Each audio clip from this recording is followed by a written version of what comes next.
Hey everybody, it's been a while.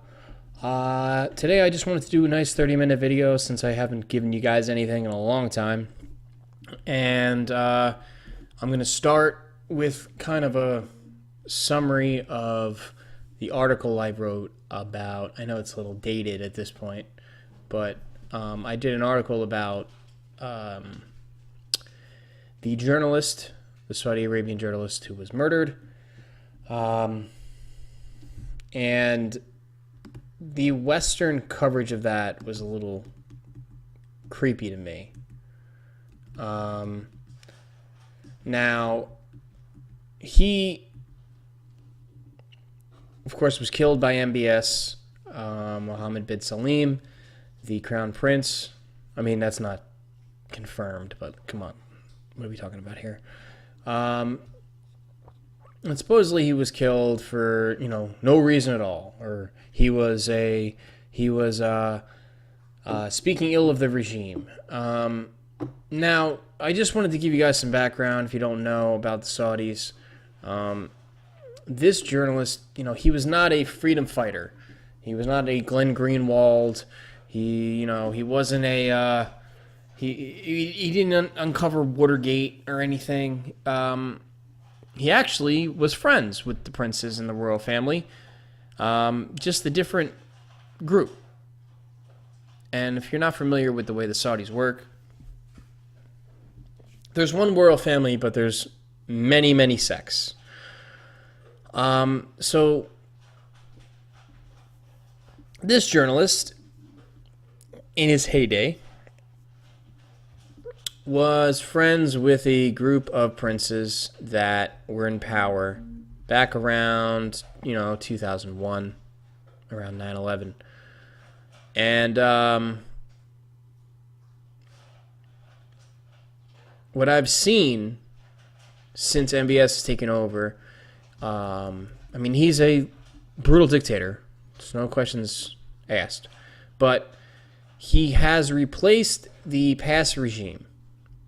And first, before I can even get into it, let's just break it down. Back when King Abdullah died, who was the previous king of Saudi Arabia, there was a power struggle between three factions of the royal family. Okay? The first faction was King Salman, who's in charge now, and his son, the Crown Prince Mohammed bin Salman, the MBS. The second group included Prince Naif, who was the previous crown prince under King Abdullah. And if you remember, there was that corruption, in quotes, purge by MBS when he took over, where he purged his opponents and anybody he decided he needed to get rid of. This included Prince Naif. The third group was a Prince Mitib, and he was the favorite son of King Abdullah. Now, you might not have heard of him, but he used to be the head of the National Guard of Saudi Arabia. Now, the National Guard in Saudi Arabia is not like the National Guard in America. The National Guard in Saudi Arabia is tasked with protecting the royal family from its own subjects. It's based on the traditional tribal units, or the Mujahideen, the original guys who rode with Lawrence of Arabia and were given Saudi Arabia after World War II, where FDR made his famous deal with them saying, you provide us with access to your oil, and we will make sure indefinitely that your family is protected. This was the same group that represents Prince Bandar, or Bandar Bush, who was friends with Bushes. And, if there's any 9/11 people out there, if there was any Saudi involvement, which there was in 9/11, this is the group that would have done it. Another prince that was involved in this group is Prince Turkey? I don't know. It looks like Turkey. And this is the group that this journalist is friends with, or was friends with. Now, going back even further, he, growing up, was friends with and served. I mean, they'll tell you that he was just a journalist undercover and living among them. But he was, and I have photos, friends with bin Laden. He fought in Afghanistan against the Soviet Union. He's an Islamist. He's friends with those people. He's friends with the Islamic radicals who funded the radical Wahhabist elements of the royal family, who fund Al-Qaeda, who fund ISIS, who fund the rebels in Saudi Arabia, in Syria. That's the group that he's associated with. Now, Trump has kind of made it, my theory is he's made some type of deal with MBS where MBS kind of gives up these people, not really to America or anything, but just pushes them away out of power. And by doing so, he's angered, of course, this group, the old guard, who, again, have buddies. Bandar Bush, for example, has buddies in America. And there's a connection between the deep state and the establishment in America and this Saudi part of the royal family. MBS and his father are a little more modern and progressive relative to the country.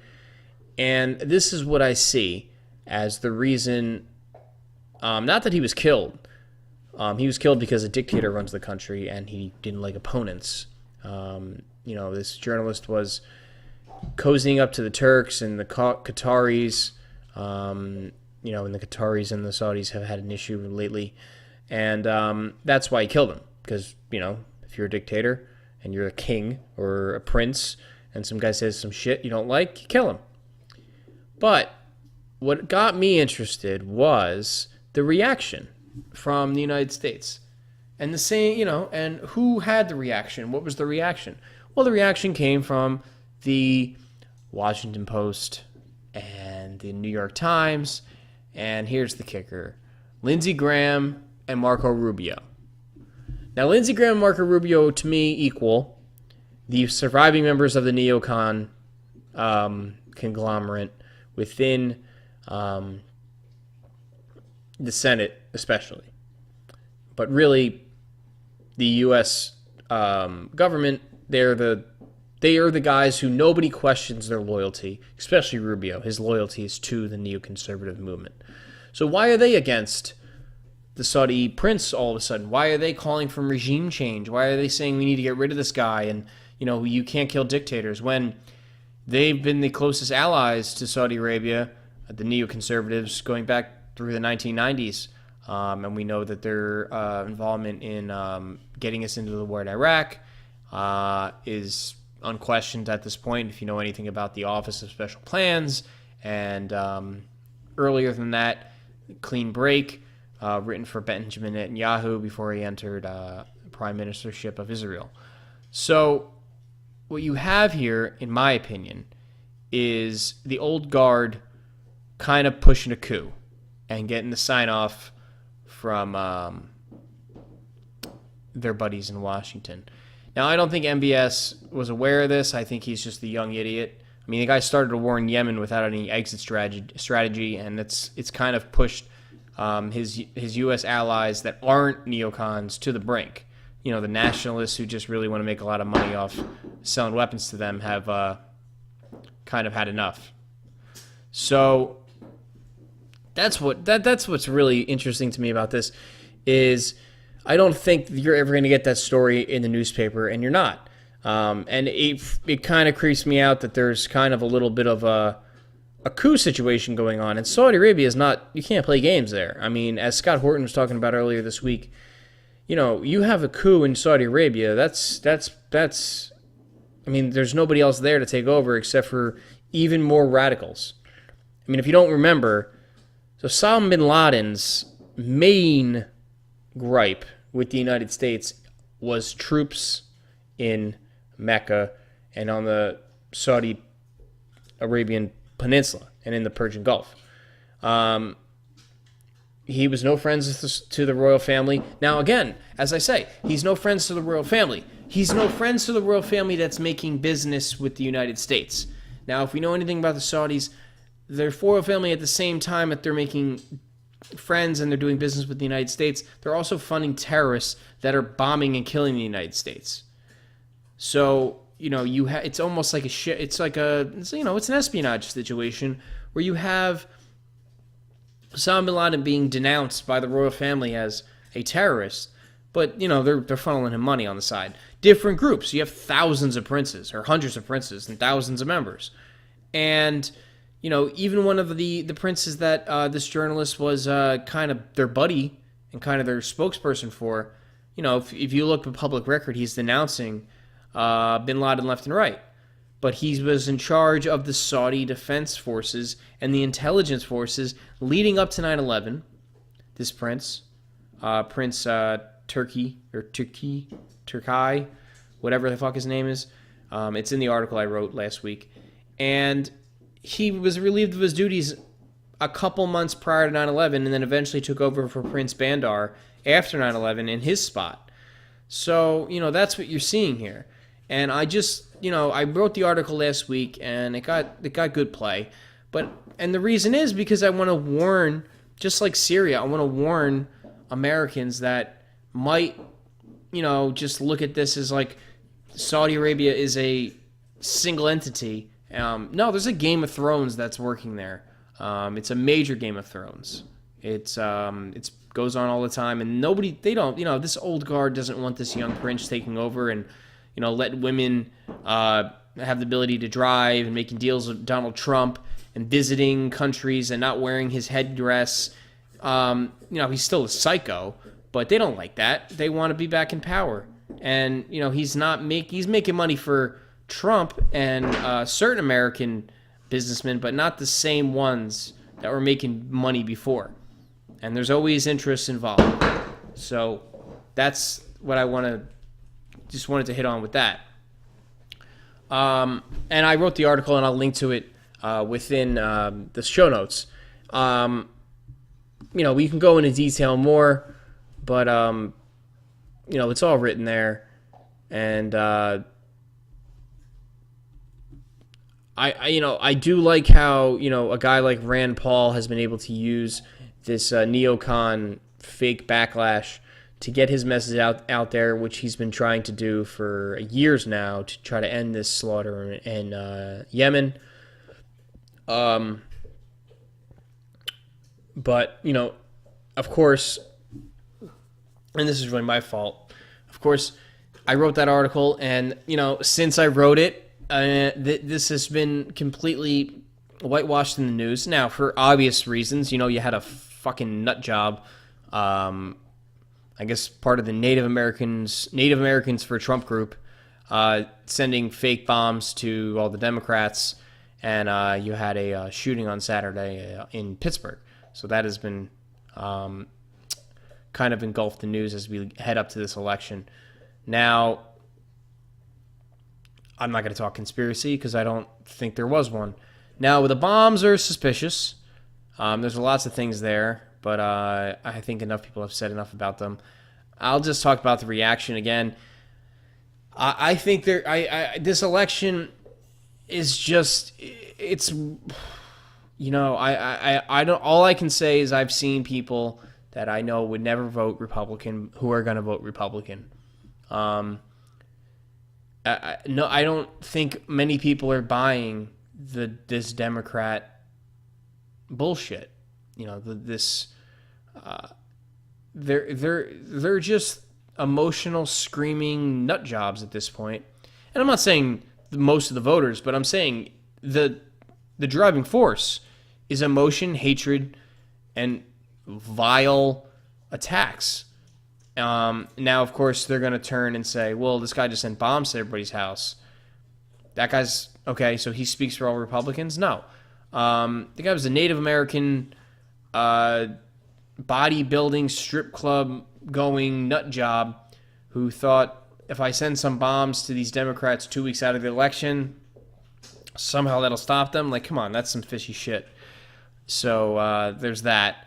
But this tribalism, this is why it's as you can hear now. Like, I can't talk about this domestic tribalism anymore. It's blue versus red. It's all rationality has left the building. There's nothing anybody can say to change anybody's mind. And what you're having, and the winners of this are not Americans of any kind. It's politicians. You know, like Kavanaugh, a crappy conservative, is now part of the Supreme Court because every male in America and rational females had to get behind this guy because the alternative was just flipping the table and overthrowing 1,000 years or hundreds of years of due process and the idea of innocent until proven guilty. And now with the pipe bombs kind of went away real quick because the Democrat reaction to right-wing violence was calls for more violence. There was a GOP headquarters in Florida today that got fired upon. I mean, that won't get covered in the news to the same extent, but that happened. And then, of course, the shooting on Saturday by a complete nut job is now already being politicized as Trump needs to denounce white nationalism, and we got to take the guns away, and it's because people are talking about how they hate Jews. I mean, Trump, and this is a fault of his, is the biggest proponent of the right-wing nationalist government in Israel of any president I've ever seen. But supposedly he's an anti-Semite and his followers are anti-Semitic? For what reason? Now, are there anti-Semites who voted for Trump? Absolutely. Absolutely. Absolutely. But you can read this guy's, well, you could have, the social media post of this guy, but of course in America what we do now is instead of exposing racists and exposing hatred, we push it under the table. We deplatform them. We make sure they're going underground so we're not prepared for them. This guy was banned, like lots of people, from Twitter, and he moved his way over to Gab, which is another social media platform. And now Gab is being deplatformed because of what this guy posted on their website. So this is what happens. You push these people into an echo chamber, and nobody is there to make sure that they're not planning some shit.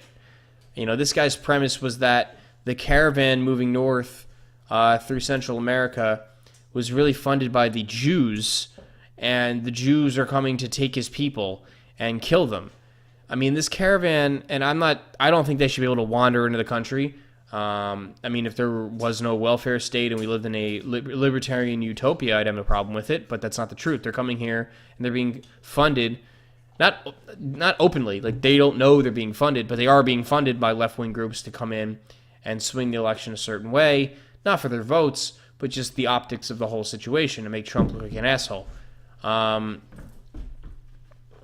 But the Jews, come on, dude. It doesn't matter. You have immediately guns.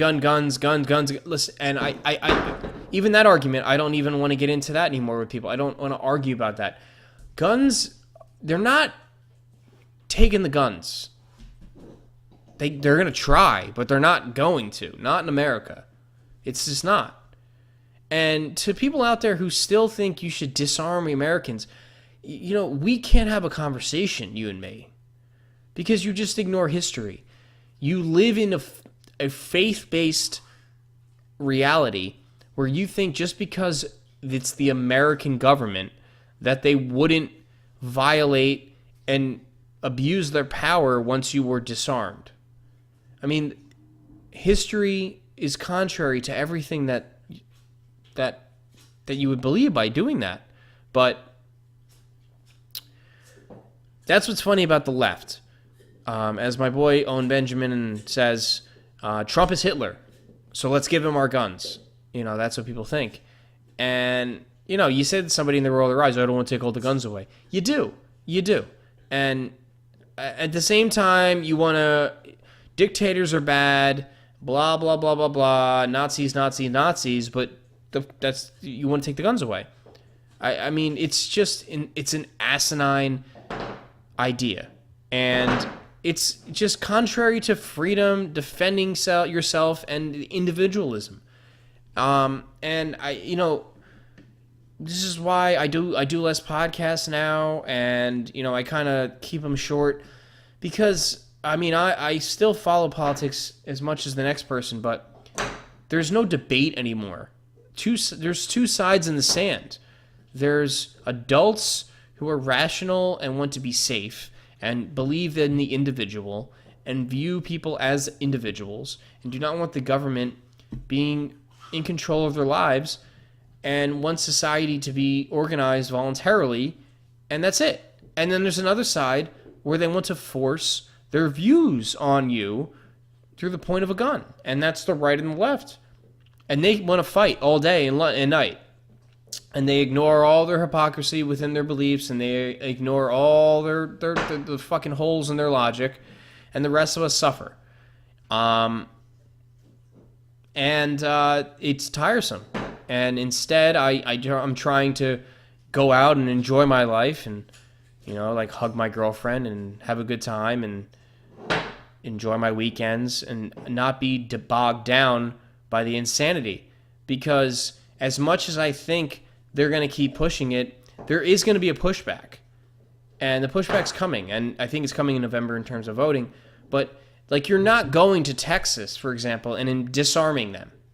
You're not going to Middle America and saying, you need to break your families up. The East Coast is a poison place. I live here. It's poison to believe the things that these people believe.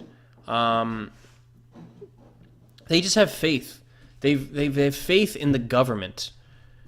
And it's a terrifying thing for me. So, yeah, I've been hanging out with that guy, the dog. And I just wanted to check in. But really, I just wanted to check in because I haven't done an audio for a while. I'll get this up tomorrow. But, it's a short one. A couple 20 minutes. But the news has just been... It's so extreme that I don't want to talk about it. I don't want to talk about a shooting. And I don't want to talk about... Well, the left says this, and then the right says this, and the right is right, but the left is right. You're both wrong. You're both just teams. And the rest of us, there's a team out here where we just want to get back to normal. And don't blame Donald Trump. Donald Trump is the symptom. He's the result of this. This is what happens when one side pushes so hard, you get trolls. And I've become that. My friends say, oh, you're always defending Trump. I'm not defending Trump. But the left is nuts right now. They're out of their fucking minds. Apu is off Facebook because, The Simpsons. Because of what? Pressure? Because of some racism bullshit? It's Apu. Grow a fucking set. It's funny. It's comedy, you sick idiots. There's shows getting taken down off TV because people don't want to watch, male superheroes just go, I don't want to be a superhero anymore. Let the women do it. And then everybody celebrates it. When you force this social change on people, there is pushback. And there's nothing wrong with... And what's funny is the people that are pushing this have families and kids. And they don't see that this is what the push is. The push is... denouncing the family, denouncing men, denouncing... And I'm sorry, I know I sound like an ass, but it is. You're denouncing masculinity. And not like bro masculinity, but the idea that a man protects his family, protects his country, protects his people, protects his wife, protects his husband, whatever it is. This is what we do. This is biological. So the left has become the side against science. They have. There's 30 million genders. Everybody is in a oppressed class. Trigger warnings, microaggressions, and giving hormones to 7-year-olds and 5-year-olds. I'm sorry, I can't subscribe to that side. I won't be voting next Tuesday for just blanket Republicans or blanket Democrats, but I understand the people who will. The people who are going in there and voting Republican are doing it Not because they believe in what the Republicans are going to do, because they're going to teach you a lesson. I'm talking to lefties out there. They're going to teach you a lesson.